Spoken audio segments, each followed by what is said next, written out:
Hai, selamat pagi teman-temanku. Salam sejahtera semuanya.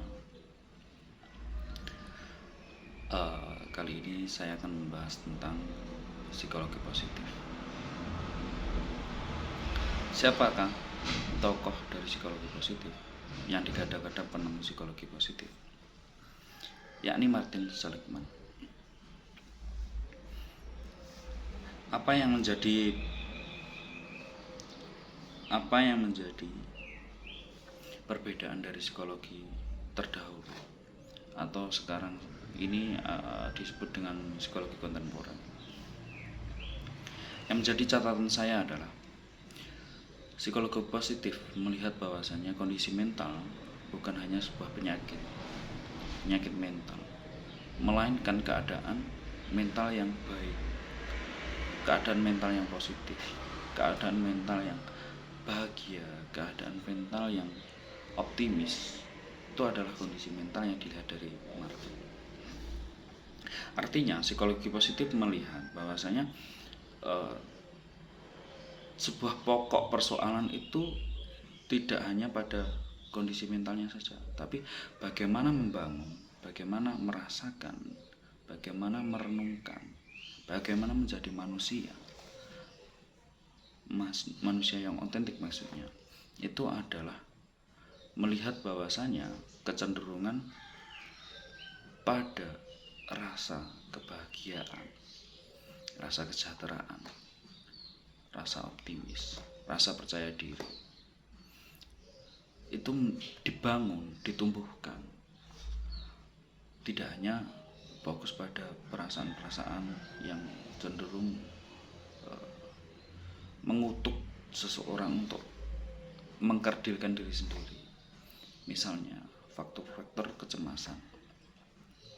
Saat ini kecemasan atau anxiety itu sebuah hal yang lumrah atau digadang-gadang oleh generasi sekarang adalah rasa yang melekat, membayang-bayang dari pribadi seseorang.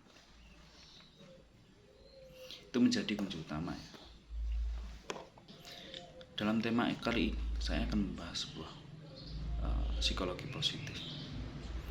Psikologi yang dibawa oleh Martin Seligman yang membedakan dari psikologi terdahulu, termasuk psikologi analisis, psikologi humanistik, behavioral, kognitif, dan lain-lain. Gini, psikologi positif ternyata yang menjadi pokok dan kunci utama perbedaan dari psikologi yang dahulu itu adalah melihat bahwasanya kesehatan mental, kondisi mental bukan persoalan penyakit mental saja, melainkan kondisi sederhana dari perasaan-perasaan yang dekat dengan kita, termasuk kebahagiaan, kesejahteraan, kecemasan, rasa tidak percaya diri, optimis, dan lain-lain. Hal itu melekat. Ternyata itu menjadi sebuah kondisi psikologis yang merekonstruksi diri kita, mengubah perilaku dan cara pandang. Ternyata sesederhana itu psikologi positif melihat bahwasanya ini bukan hanya sebuah bukan hanya penyakit yang cenderung hal itu mengakibatkan seseorang berperilaku yang tidak wajar. Psikologi psikopatologis tidak melihat seperti sejauh itu. Ternyata psikologi positif justru melihat masalah itu tidak pada kadar yang cenderung gini. Jadi psikologi positif itu melihat bahwasanya fokus dari sebuah masalah itu bukan dari persoalan itu, tapi fokus pada solusi. Katakanlah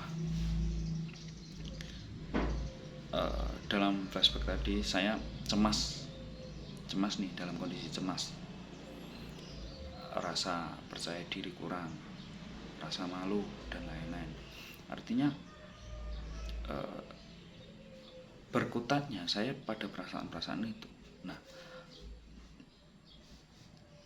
Jika dilihat dari psikologi positif, maka fokus pada persoalan atau solusi yang saya dapat ambil adalah kenapa saya tidak men-trigger diri saya untuk bahwasanya lulus tidak tepat waktu itu bukan hal yang buruk, tapi sebuah persoalan, atau bukan persoalan, tapi proses yang berbeda dari teman-teman.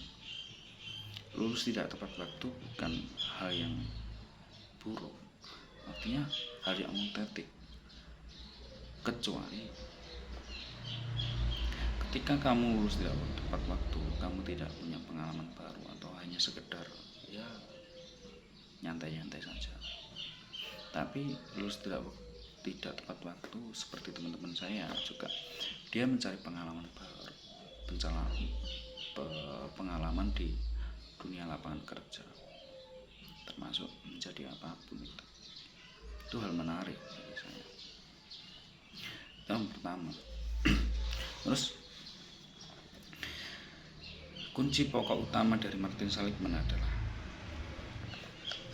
dalam bukunya itu hanya ada 3: kebahagiaan, optimis, dan bagaimana menyikapi atau face inversion diri kita terhadap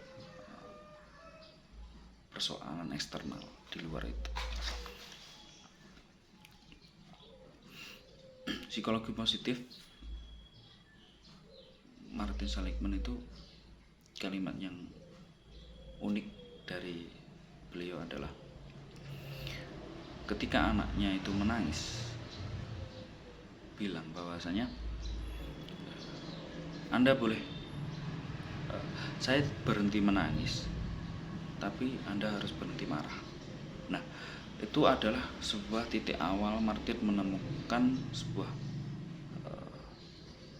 ungkapan-ungkapan unik atau motivasi unik, bahwasanya hanya untuk menstimulus hal sederhana itu,